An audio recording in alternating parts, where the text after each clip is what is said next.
I hope you're smiling because it's me, Rye. Welcome back to Take Care of Your Body by Rye, which is hopefully your new favorite safe space for all things health, wellness, and healing. I'm your host, Rylan Rosano, and I'm so happy you're here. You should definitely make sure to follow the show, grab a cup of coffee, and stay up to date every Wednesday and Saturday for new episodes. And definitely listen to this one. I'm talking with an amazing vet. Who doesn't want to hear me yap about dogs for 40 minutes because we all need more dogs in our life? So definitely tune in and I hope you enjoy this episode.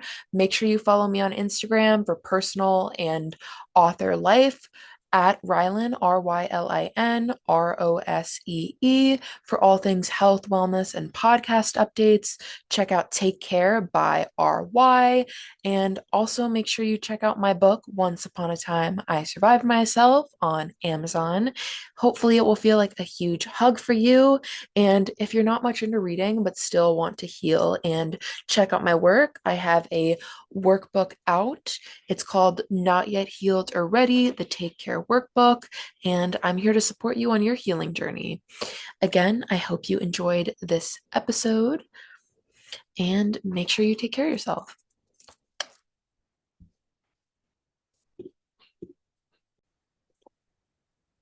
Hey everyone, today I'm honored to welcome a very special guest, and today's episode's a little bit different. I've never spoke to a vet before on the podcast. So, hi Dr. James, how are you today? Good, how's it going? It's going well. Where are your puppies? Where's the animals? Like, come Uh, on. so they are inside with my wife. I have one dog, a cat, and then some reptiles. I have two turtles, bunch of fish, and two tortoises. Oh my gosh, so you really do practice what you preach and take care of Pretty the much, animals yeah. all day. I have another dog, but she stays with my parents.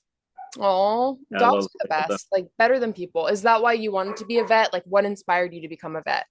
It was never dogs specifically, it was just animals in general. I grew up in Puerto Rico, actually. And in Puerto Rico, I mean, there's just always animals everywhere. I also had an uncle, or sorry, a cousin who was my mom's cousin, who was a veterinarian, and he always had.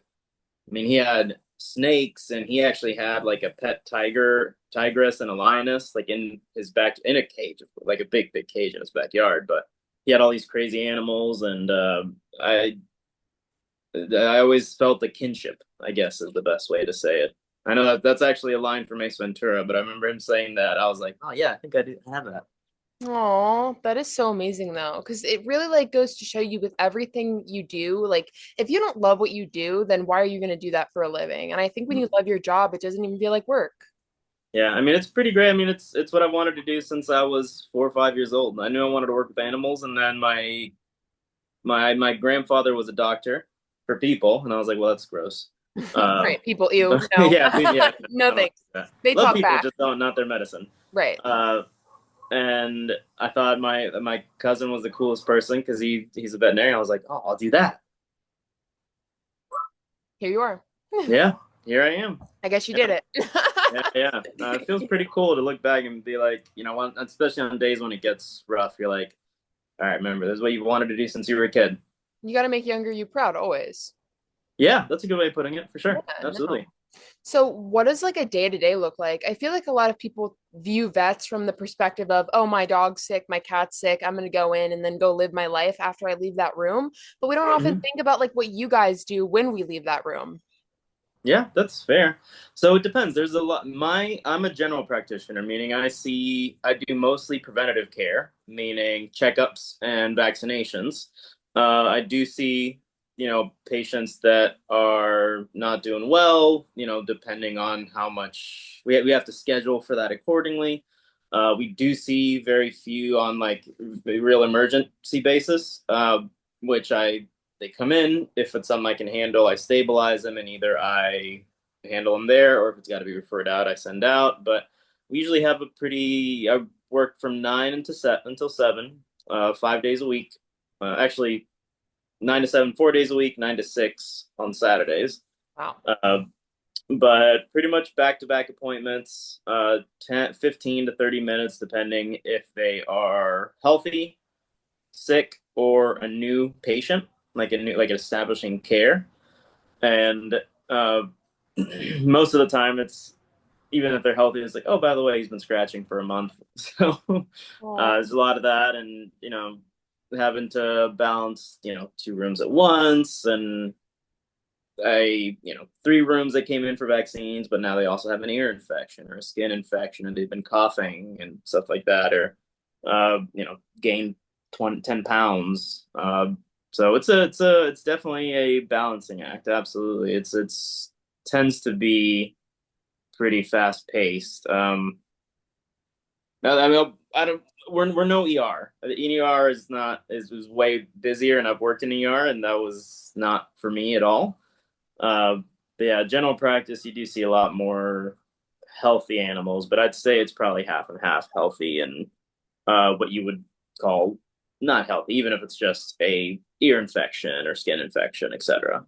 You know, And is that like hard for you, especially because you have animals, if it is really severe, like to kind of handle the maybe grief you're feeling on your own as a human? Like, wow, this really amazing dog is not doing well or, is gonna die. Like, how do you balance the emotional toll? that takes time.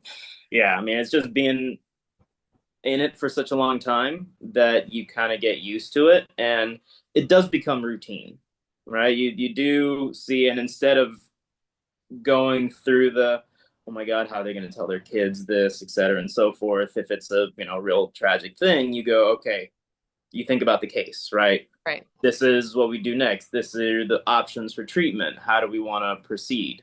And I try to stay as objective as possible. When it's tough is when it's something that is treatable and they can't, right? If it becomes a money thing, or it's something that they have caused and they don't want to treat, right?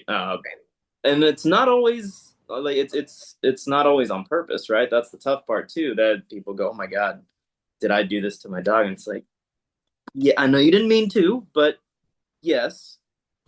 Um, Wow. so that part you build up a pretty thick skin to.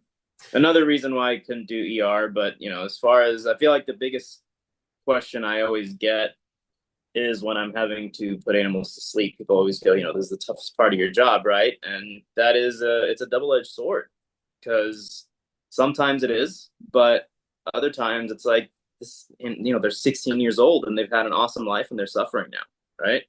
Uh, where to a degree ending this. I mean, I know some people, people have different opinions on euthanasia or putting them to sleep, but uh, in veterinary medicine, it's a very common practice, and you got to make that call, and it always ends up being a choice between the doctor and the client, the pet parent. Wow. I don't think I could be a vet for that reason. I mean, but it's also like being a human doctor. Like you have patients die all the time and you have to like go home and cry about it. You can't wear that hat at work. Yeah, the tough part is especially when a patient reminds you of one of yours. Every person that has put your pet to sleep has been through it with their own, right? So it's really tough not imagining that, right? When I'm Right. putting an animal to sleep, I can't, oh God, this reminds me of Nala. This reminds me of Gizmo. This reminds me of something, I can't think like that because I'll break down and they don't need another person in their crime, Right. right? They need me to kind of guide them through this. Exactly. I mean, Yeah. And here's right. the thing: there's some vets that do that do break down, and that's not a dig at them.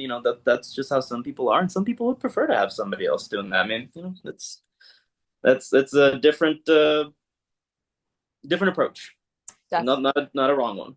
Definitely. What do you think like are some common misconceptions people have about vets and the emotional side of the job? Uh, Misconceptions. Probably the most common one is that we just do it for the money. Uh, What? the and that we get. I think everybody thinks that we're sponsored by like some big food company. Like people are like, yeah, my vet is always recommending Purina because they get a big paycheck from them. I have a water bottle from Purina. Like that's all they've given me, and it was because I went to a conference that I paid to go to. So that's a big miss. People think we're sponsored, but no, they don't. They give us some stuff for the office, like if we sell their products, like Rocaine. We sell their food, just their prescription food. They give us stuff to display their food on, like shelves. There's no extra money we make off that. No, we're not in it for the money. If we were just in it for the money, I don't think we would have picked such a difficult career that takes 8 years of schooling to do. But at the same time, it's a job. We do it for money. That's what anybody I does think that's for their being a job. human. Yeah, exactly. Of course, we make money doing it. That's yeah. What do you do at your job? Do you Right. if you don't make money, it's not your job. You're a volunteer. Right, exactly. You should be doing it to Yeah, work you should be and doing it to make function money. Yeah, and pay your bills and be exactly. an adult. Yeah, What? yeah. If you own it, sure, you make a profit. There's profit margins just like any other I mean, business. I didn't realize you were playing dress up every day, Dr. James. I mean, you're just a Yeah. vet for Halloween, actually. That's it. That's actually a funny story. My wife was a vet technician Oh, for a long time, and we went to a Halloween party one time, and she didn't have time to change, so she had her scrubs from work, and I go just cross out vet technician and put like just cross out veterinary nurse. So for Halloween, she was a human nurse. That was that was like see, the DIY. she DIY. I love just that. took a piece of tape and covered veterinary nurse or veterinary, and then just said nurse. Wow, look at that. You know what? Like, come on. It's not that hard. You can just like come up with a quick Halloween costume. Mm-hmm. Do you honestly think like dogs pick certain people to kind of be their person? I've seen that like Yeah, over the internet. Like yeah, yeah, yeah.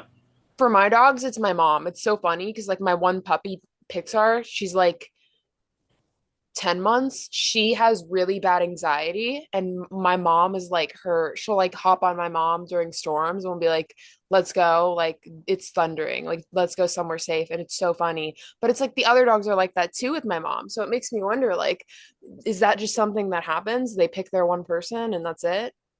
It depends. There are some dogs that, yeah, absolutely. I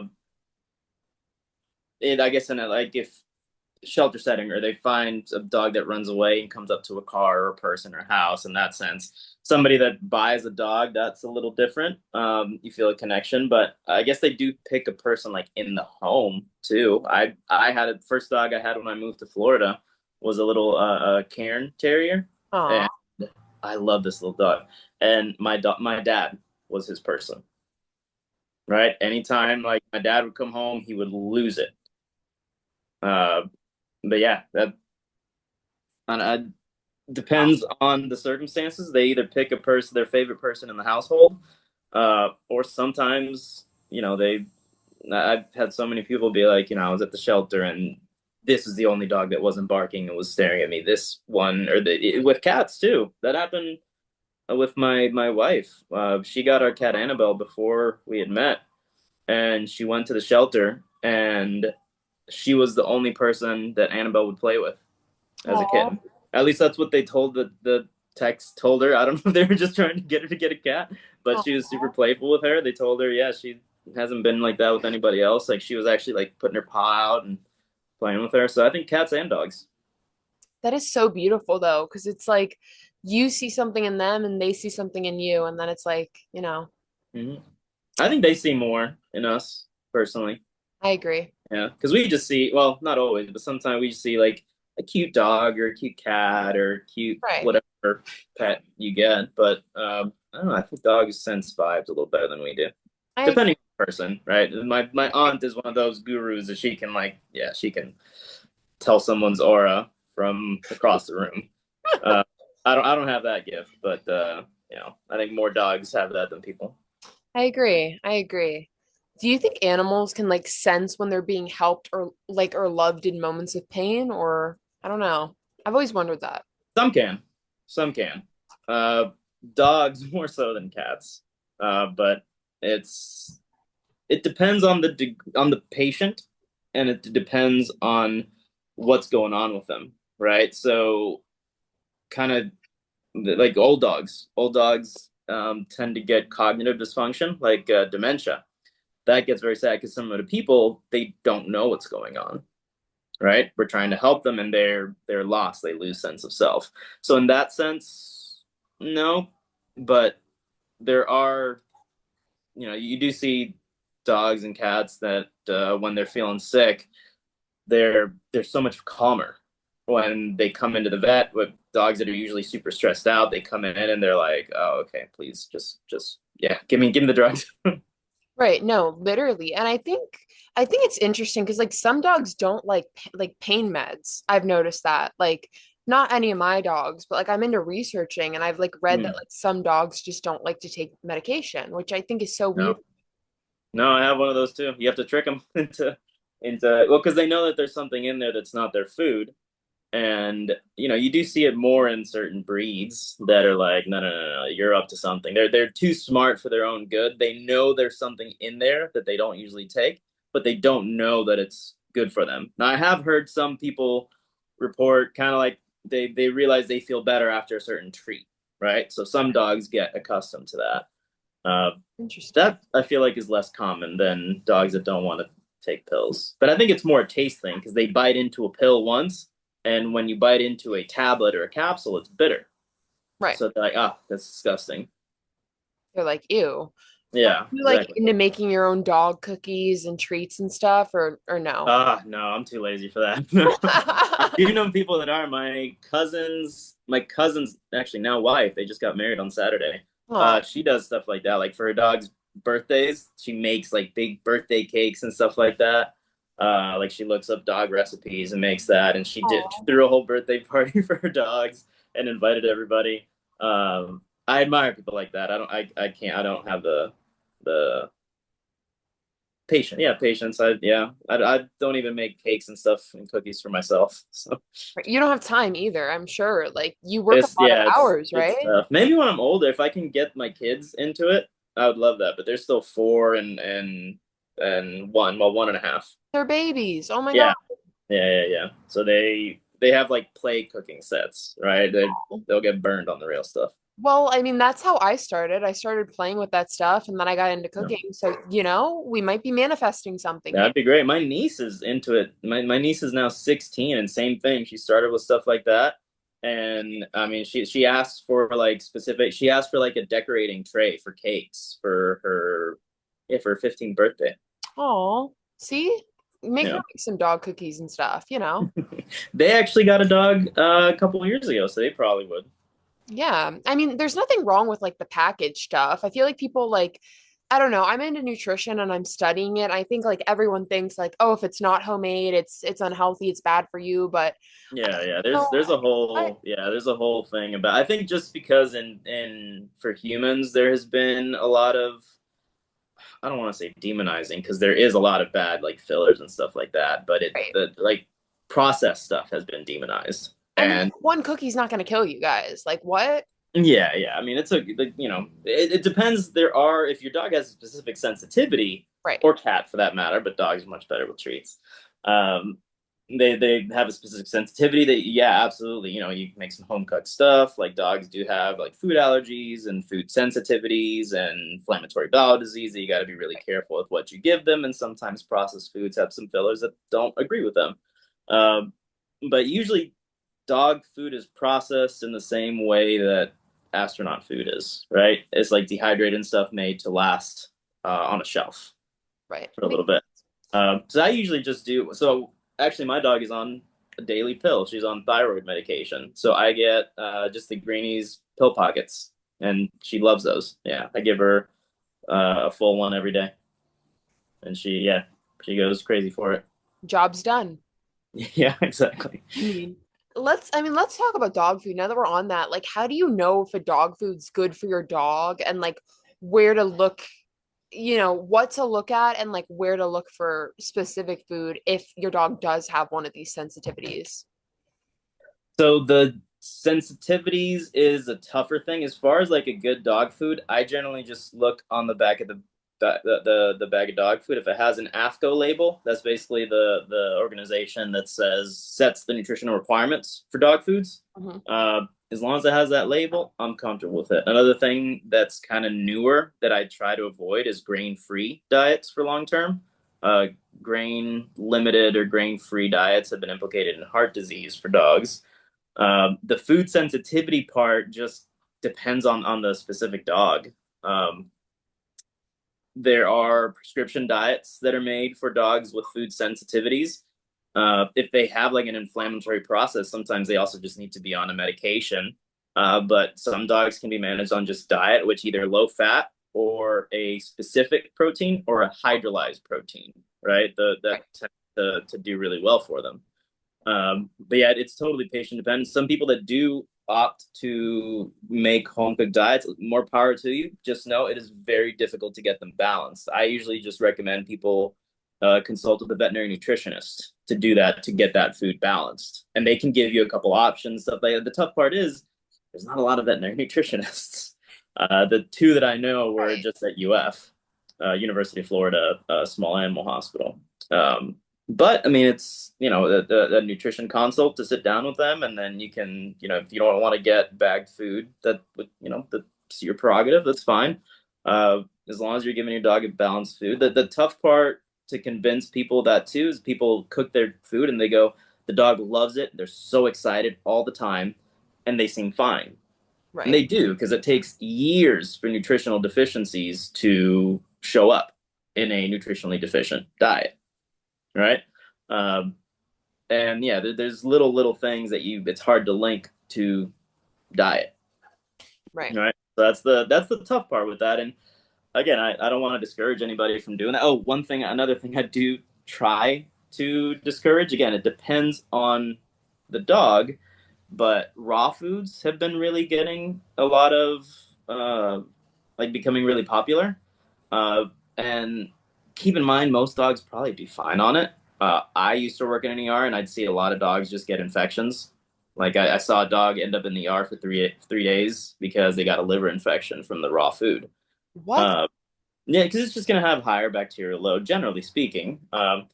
It's the same risk we take when we eat more raw meats, but they advertise it like your dog is a wolf and it's supposed to be a certain way, and you're not feeding a wolf, especially if you have like a Chihuahua or a Yorkie. That's pretty far removed from a wolf. Right? What? Yeah, there was actually an interesting. It was a book by Temple Grandin called "Animals Make Us Human," and she was talking about, generally speaking, the dogs that look more wolf-like have more wolf-like tendencies. And I always wondered if, again, there's no research that I know about this, if those dogs do better with raw diets. Right. So your huskies, your shepherds, right, things like that. Uh, I I don't know. I can't say honestly because I I don't know of any research. The limitations with veterinary medicine is that in general we practice research-based medicine, and if there's no research on it, I have nothing to back up my what I'm saying. Well, and it's interesting, like a lot of times I know, because like we were even trying to do like human, not human food diet, but the like no, homemade food or whatever. And like I Mhm. noticed my dogs were so like really hungry after I would make them what I thought was balanced. And then I was like, I don't think I'm doing this right. So I'm gonna go find a good bag food and call it a day. Because I mean, like I know the And risk you of can mix. right. Actually, that's actually something I see a lot of people do is they'll mix. They'll do half of the bagged food so they have balanced diet, and then also mix in some chicken and rice or something similar. I have no problem with that. I mean, yeah, no, because I mean, it's scary when you think about it, because it's like malnutrition for a human, the same thing can happen for a dog, and that's terrifying. Yeah, and kind of the same thing for us. I mean, malnutrition takes a long time to show. I mean, people that eat, stuff out of a can or a bag, it's their, your 30s and your 40s where like, okay, your blood pressure starts to go up, right? It's 30, 40 years, Right. right? The dog can do 5 to 10 years with no issues on that food and have no problems. But it's really hard to when we see the dog, it's hard to say, okay, what have you been eating? What have you been feeding the patient for the past decade? Right? It's hard to link that. All we see is, okay, we have high blood pressure, we have high cholesterol, we have et cetera and so forth, right? And we have to treat that. But I will say, because of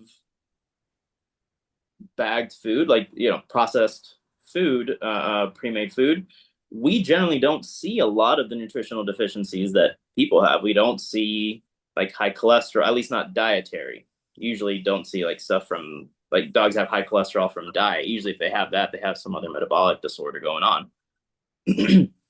uh, yeah, we don't see as much stuff like that. We still see high blood pressure and stuff like that, but they usually have some other disease process going on that causes that. Interesting. Why do dogs like eat their paws? What's the science behind that? Paw licking.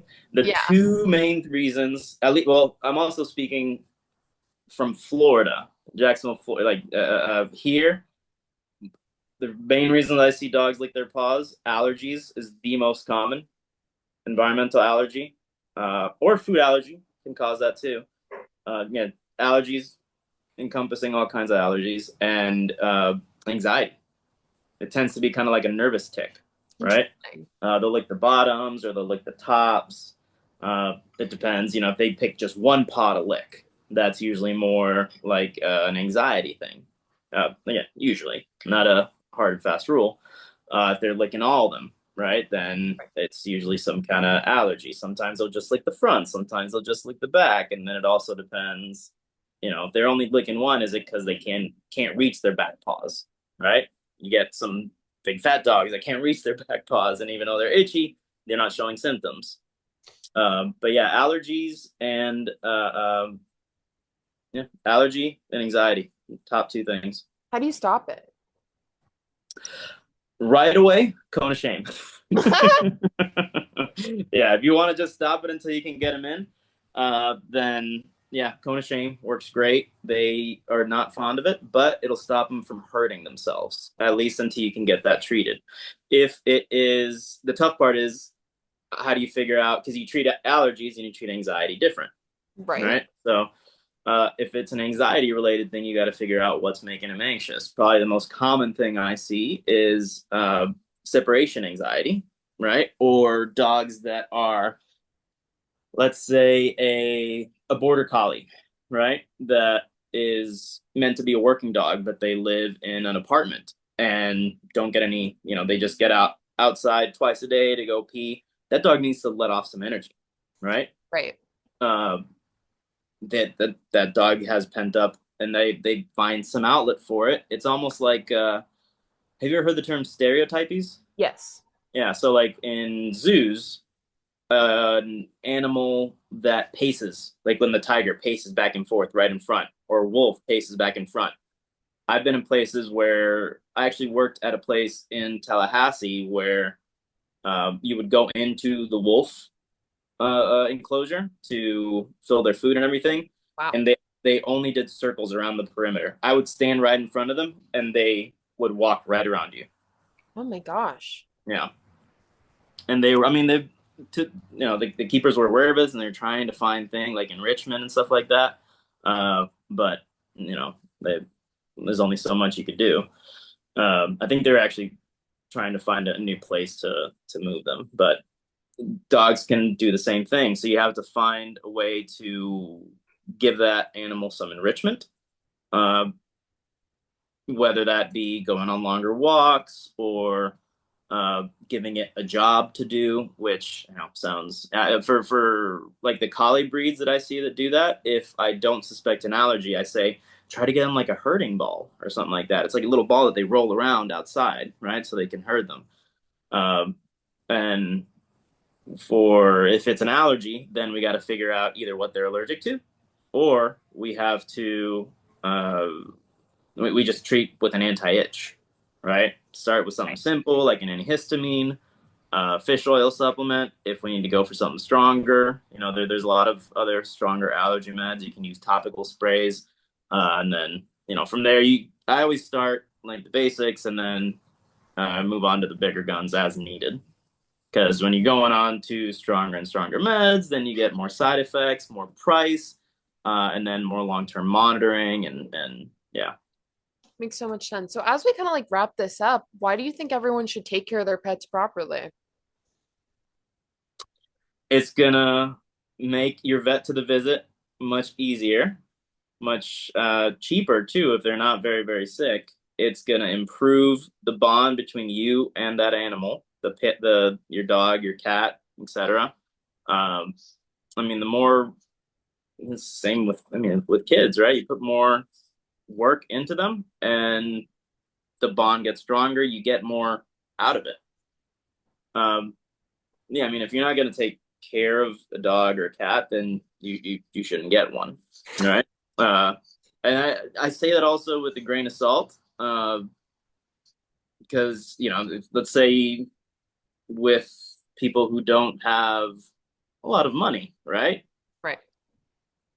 I would rather a dog or a cat have a good, loving home in a place that doesn't have a lot of finances than them stay in a kennel or a shelter, right? So I think that's one thing that whenever people are asking for money to help with their pets, people go, "Oh, don't get an animal if you can't afford them." Well, the alternative is the animal gets, left in a shelter in a kennel for its whole life, right? At least this animal's got a family. Um, the flip side is oh my God, I lost my train of thought there. What was I saying? The flip side of having a dog when you don't have a lot of finances.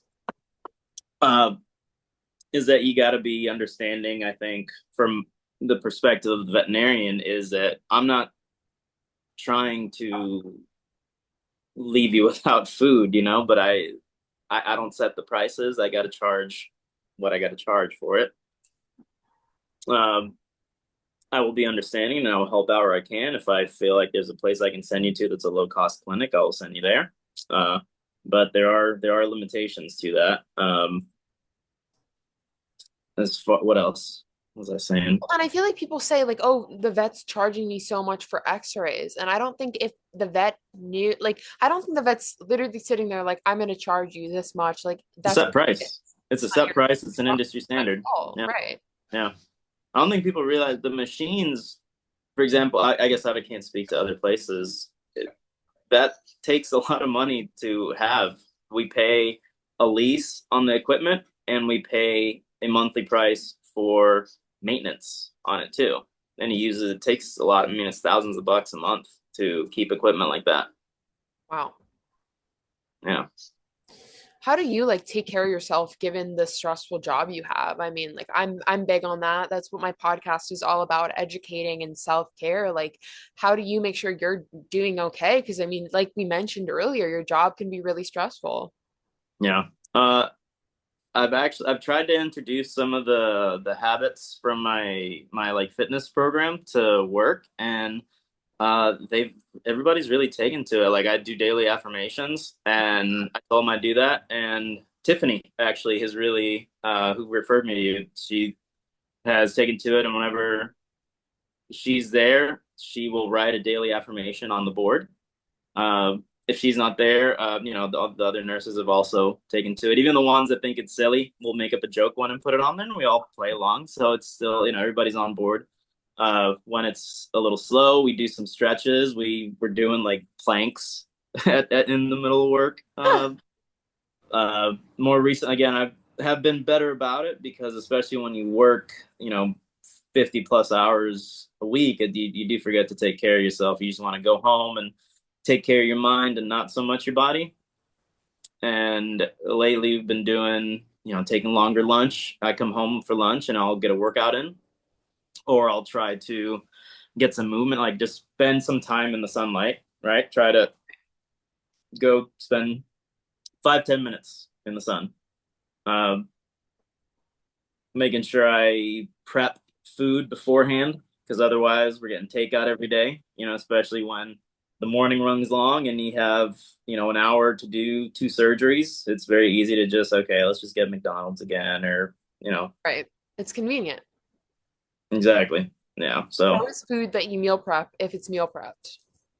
If it's hmm, ready, then you're gonna yeah, have it. It's easy. exactly. Exactly. And I had to find specific recipes for meal prepping, stuff that's just easy, like ground meat and veggies, just pre-cooked and pre-portioned. It's all ready to go. Exactly. And then you can't go to McDonald's because you have food in front of you. And then you're gonna be like, Yeah. well, if I don't eat this, then I'm wasting food. And then you know what I Yeah, mean? yeah. And I feel like the good stuff with that too in a vet field where everybody's so packed together, right? There's a bunch of you in a small building. Uh, Good habits are infectious. right? I feel like when I started meal prepping, I saw other people started to meal prep too. But it goes both ways. When I was ordering out more, I would say, okay, who wants Chipotle today, or who wants Right. a Firehouse today, and it would snowball from there. Right. So Makes good and bad habits are infectious. For sure. And I love what you mentioned about the affirmations thing, because I think like having a positive environment where you work is so important. And a lot of people don't realize that. But if people around you kind of follow the same like mental space as you, you're probably gonna have a good day. It's probably Yeah. gonna be a We good day, usually do. be positive. Yeah, yeah, we usually do. We usually do. Yeah, no, and that's important because it can probably be rough in there. I mean, I'm a little jealous. You get to see cute animals all day, but Yeah, yeah. Yeah, some of we them sometimes we probably have good aren't so days. cute. People bring us like a box of kittens they found on the road, or a Oh, couple of puppies. But then you also got to be prepared when you take those puppies out and they're full of fleas and intestinal parasites. right. Right. The rewarding part is getting to see them at the recheck when that's gone. Definitely. So I would want to steal all of them. I don't know how you would like handle it. Come on. Like Yeah, I'd be like, sorry, you're never getting your dog back. It's we've gotten, trust me, we've had a few like that, but after 6 months of being in the vet field, you go, oh, I already have like three dogs at home. Like it gets, yeah, you right. get a full house pretty quick. And then you're like, oh, that's a lot. Everybody there is a foster fail, right? Or everybody there has a foster fail. You Oh, know, yeah. My office manager, she took a dog from, it was an owner surrender, right? She has a dog, and now she has puppies. Yeah, that's how it works. That's okay. yeah. Somebody else, yeah. We had a couple people take owners, people that owners couldn't take care of anymore, and the nurses said, "I'll take them." Right? And almost everybody has one of those. We have shelters, or not shelters, sorry, rescues that come and work through us, and a lot of people will, uh, if you don't want to have an animal long term, you can foster through them, right? One of my nurses, she's not a big fan of cats, at least not at home, but she loves kittens, so she fosters kittens, and that's how she fills that kind of not void, but that niche in her life. Oh, I love that. So would you like really say a dog's the man's best friend? Yeah, but not just dogs. I see cats that have just the same connection. I think cats get a bad rap when it comes to that. Yeah, any animal. I mean, I wish I saw more, because I see people that are connected to birds. Any kind of little animal can show you love. It's just something that you're taking care of, I think, gives somebody self-worth. Do you think like I don't know. I mean, do you see birds? Is that something that you take care of? No, I saw a bird once, but it was kind of a sad case. It was a goose that got hit by a car and was really, really, Oh, so that one I had to just put it to sleep because it was too far gone. But otherwise, I don't see a lot of like wellness stuff for. I don't see any wellness stuff for birds. I okay. would like to get into stuff like that. The trouble is a lot of you have to do a lot of that experience hands on. Uh, and I just haven't had the time. I would love to. That's Right. actually my cousin who's in Puerto Rico. He does pretty much all exotics. He sees rabbits, he sees pigs, anything he Wow. can fit through the door, he'll see. Wow. Um, I would love to have him come over here, but then I'd have to either, well, I'd have to go over there, and then I'd have to close the clinic for a while to learn. Oh, well, who knows? Who knows what the future has in store? That'd be a goal. That's a goal for the future. Yeah. No, we'll have to do part two when you're like working with birds and you can be like, this is what it's like. I've Yeah. gotten pooped on multiple times, but it's okay. Yeah, yeah. I don't Oh, know. that happens already, but it'd Birds are be so cool easier for though. birds. Yeah, Birds are cool. Birds I are don't know, cool. like the talking birds. I just find it so cool that they'll like repeat whatever you say, and I don't know. I'm like, dang, you are so smart. What? Yeah, I don't yeah. know. Animals are That's what they smart call though. it, parroting. There's actually a funny story about that. When I was a kid in Puerto Rico, um, my when I would play, I lived in a cul-de-sac, and I would just run out and play, and then my mom would come out when it was time for me to come in. She'd come out and yell, "Jimmy, Jimmy!" And one time I wasn't outside, I was inside, and we just hear outside, Jimmy, Jimmy, and my mom's like, somebody's making fun of me. The neighbors across the street had a macaw that was mimicking my mom calling me because she Oh did my it God. every single day. That is so funny. The bird was the a paid actor. the bird was mimicking my mom calling me. Oh Yeah, I was like, my God, I'm that I'm in is so hilarious. my room playing, mom. That is so funny. Oh my Yeah, yeah, gosh. yeah. So birds are pretty cool. I don't know. Dogs are just like dogs, cats, all Dogs animals are just the are most so common one, important. and yeah, I mean dogs. I think dogs are. I don't know. Yeah, they're man's best friend because they're the reason we. I mean, another really interesting book, Homo sapiens, talks about that we are where we are today because of dogs. Right? We when we domesticated the wolf, that allowed us to form communities and raise farms. We could sleep, and they would watch over us, and the sheep we were protect. Like they allowed us to grow and become what we are today. So I think that's where the man's best friend, because we didn't do that with cats. We bred cats to become this little thing, and they're cute and adorable, and they are trainable, but not the way a dog is. Agreed. I agree. Thank you so much for joining me. This was such a fun chat and it was really lighthearted too. I love talking about animals. I could do it all day long. So, Amen. Yeah, this was fun. Thank you. so much fun. Of course, I gotta, come see you, babysit your kids. Like, come on, make you some dog cookies. Yeah, come on. Yeah, I there you got you. go. Gabby will be excited about that. Exactly. I'll bring my puppies. We'll just make it a whole Excellent. thing, Right on. you know. Thank you so much. I'll send you the Thank link you. when this comes out, and I hope you can have a good day. You're off today, so go relax. Yeah, yeah, yeah. So Mondays are my Sundays. So yeah, I'm good. Yeah, go take care of yourself and just chill, because who knows? Hopefully this week's not stressful though. Hopefully, like we didn't manifest anything crazy with this episode. No, no, no. Yeah, it's only a 4-day work week for me. I'm taking the kids to Disney this weekend, so it'll Oh, be a good week. well, if any weird birds strut into the office, I gotta know. You gotta let me know. We'll do. Have a good day.